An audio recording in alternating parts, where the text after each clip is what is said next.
I love patient referrals and I don't care who knows it. So listen, I meet with chiropractors all the time who want more referrals in their practice, but they either are not willing to put the effort forth that it takes to get those referrals, or they just don't know what to do.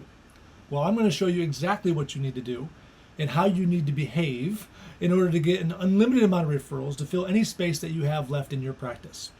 That's what Thursdays are for here on Coffee with Dr. Scott, Referral Mastery.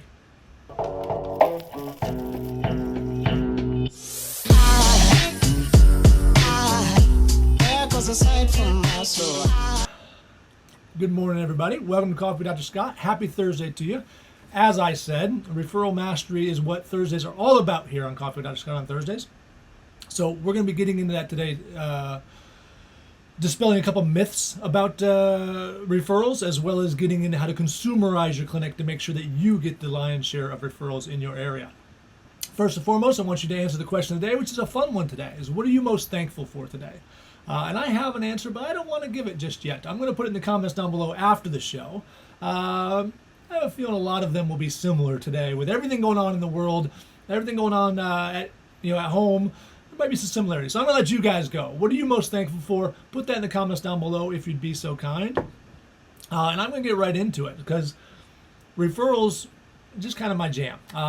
It's how I built very sustainable practices, how I recommend my clients build very sustainable practices. And again, there's a few myths going on about referrals, and I really don't get why people don't put more time and energy into that sustainable new patient method. I can't figure it out, to be honest with you. So I talk to a lot of doctors that have what they consider a successful marketing campaign. Well, I do this, I get so many new patients per month. But then I look at their stats and they haven't grown any because, again, it's not sustainable. They put money towards a marketing campaign. I will tell you, there's a place for advertising campaigns. There absolutely is. And there's a place for referral generation. But there is no place for advertising campaigns without successful referral generation.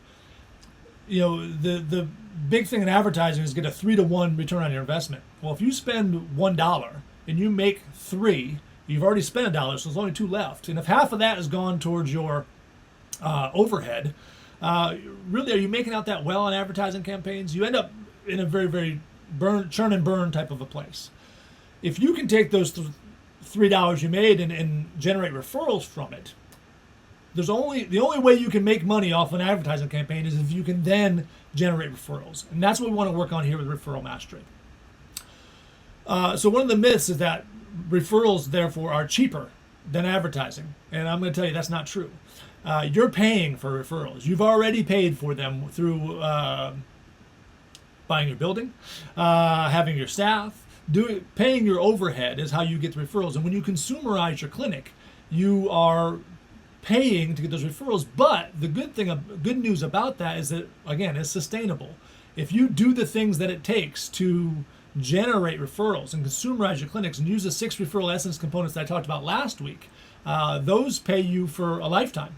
They're not just a single one-shot advertising campaign that you have to pay every month. When you consumerize, you can really get consistent referrals over a period of time. Another myth in chiropractic about referrals that I think is very, very, I don't want to say hurtful. I think we say it because it sounds good and we want to be nice about it, is that there is no chiropractic competition in chiropractic. I've heard this for a very long time, but I'll tell you that it's just not true. Again, I think we say it in seminars to be nice. Oh, there's no competition. We're all working together to help people. And while to some degree I agree with that concept, we should all be working together and we should be friendly with each other, there's still competition. Your patients still have to choose between someplace. And if you want to grow your practice and help more people, it's still a competitive market. And it's much more competitive than it used to be, even back when I practiced, but certainly more competitive than it was back in the heydays of chiropractic. And with more new students coming out of school every year, it's continually getting more and more competitive. We used to have something I call the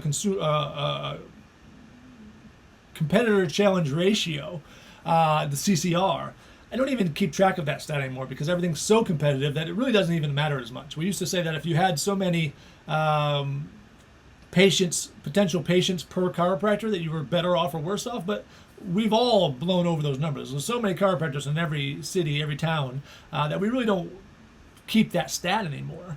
But I am telling you, there is competition in chiropractic. And when we talk about consumerizing your clinic, which means to give the patient what they want in the 6 referral essence components that we talked about last week. And if you don't remember those, it was cost, convenience, control, comfort, compassion, and then competence, clinical and interpersonal. If you can consumerize your clinic better than your competition, you're going to get the lion's share of new patients as well as referrals. The only way that a successful advertising campaign works, again, is with those referrals, but that's a good time to have a successful advertising campaign, because if you're getting referrals and people come into your office and they've also seen your advertising, it just creates more validation for your clinic. They've seen you around, so it's not just a friend, although that's strong enough. It also helps that you have those advertising going on as well. So again, we're going to talk about consumerizing your clinic. And the good news about consumerizing your clinic is that you get graded on a curve. So in school, and some of you, I know I have a lot of viewers that are still in school. Some of you still in school, getting graded on the curve is usually works in your favor, right?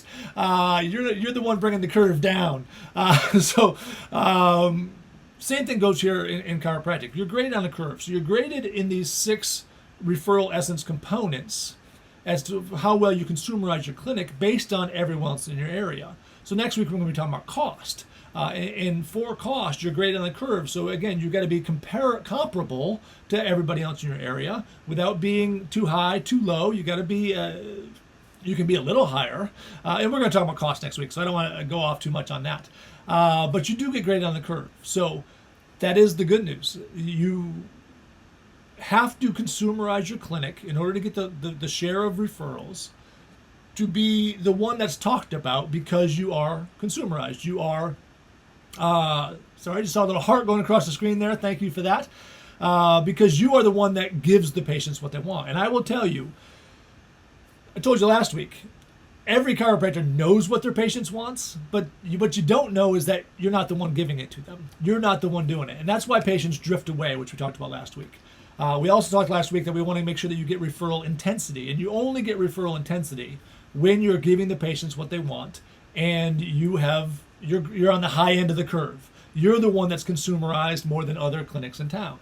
And I will tell you, more than anything that I've noticed, is that all practices left to themselves will drift away from consumerism. So what do I mean by consumerism? Again, it is exactly that. It is giving the patients what they want in the 6 referral essence components. Hey, Andy, thanks for all those stars. Ryan, thanks for stopping by. Andrew, thanks for giving me all those thumbs up there. Anyways, all practices drift away from consumerism and towards what I call practicism. So free fall consumerism, giving the patient what they want. And again, this is just general. When we talk about the 6 essence components, which we're going to start next week with cost, but the cost, convenience, control, those are what I call the defensive ones. We'll talk about that more later. And then comfort, compassion, and competence, which we would consider offensive. If you're good at those, you're way above the rest of the competition. Again, you are getting graded on curve. You are getting graded by the competition in town. But all practices tend to drift towards practicism, meaning you take those 6 referral essence and you make it about you. You make it about the staff. Free fall consumerism in those areas would be a clinic that's open from 16 hours a day, 6 days a week, and walk-in patients are allowed, and they're seen in minutes, and it's you get a great value for the cost. That would be free fall consumerism, is setting up your clinic that way. On the other hand, practicism are practices that are open maybe 10 a.m. to 3 p.m. 3 days a week, so to make sure that your staff can get home to cook dinner for their family. And prices are high to make up for the fact that you can't see many patients during the times that you're open. That's practicism. And again, given the opportunity, all practices drift that way. We tend to make things about us as opposed to the patients. And I'm going to show you over the next, I think 8 to 12 weeks, as we dive really deep into these 6 referral essence components, how to make those things about your patients without taking anything away from you. It shouldn't take away anything from your personality. It shouldn't take anything away from your relationship with your patient. Instead, it should increase it. But if you do these things and you improve your consumerism scores, you should be able to put on an additional 3 to 5 referral patients per month on top of what you already get now for new patients, whether it be from advertising or referrals. An additional 3 to 5 referral patients per month. Think about what that's worth it to your practice. And at this time, during this whole COVID thing, if you can start working on these referral essence components and put them in place, that means when we come out of it, and I've talked about this a few times, and I don't mean to be all doom and gloom, but a lot of chiropractors are not going to make it through this. And that means some of your competitors' patients are going to be up for grabs. And as I said earlier, right there is competition in chiropractic. So everybody's going to be fighting for those patients. I shouldn't say fighting. It shouldn't be that competitive. You get what I mean, right? But everybody's going to be, those patients are going to need somewhere to go. And if you're working on your consumerizing your clinic during this time, you're going to be the one they choose for. So there is opportunity here. And again, I'm not looking to take advantage of it in the sense that, like I said, I hope you get what I mean. They're out there, and we might as well get our share of them. So if you consumerize your clinic during this time, and you come out of this and rebound well over the next few months, and again, some aren't going to make it, and that's sad, and I wish it wasn't true, but it is going to happen, you're going to be better off. So if your practice starts working towards consumerism and being graded on the curve, everybody else's practice is still moving towards practicism.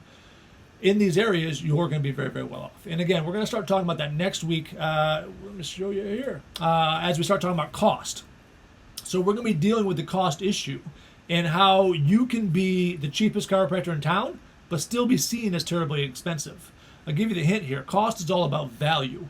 And as we dig into those cost things, you're going to find that it's about value. You can price different things in different ways, but you've got to be comparable and you've got to be graded on the curve when it comes to cost in the things that people call in about, right? What do they call? They call in asking for how much your adjustments, how much your exams. Those are the things. That's your secret for next week.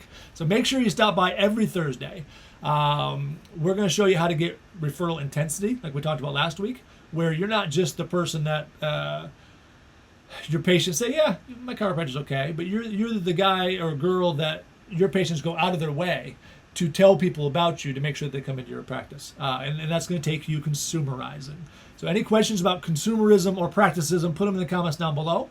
I see a few people watching here, but I don't see any comments down there. So make sure you tell me what you're most thankful for today. Again, with all this going on, I would love to share some warmth and positivity. So tell me what you're most thankful for. Tomorrow we're going to be doing a recap show. And again, next week on Referral Mastery, we're going to be talking about the cost essence component of Referral Mastery. I hope you all have a wonderful day, and I will talk to you tomorrow morning.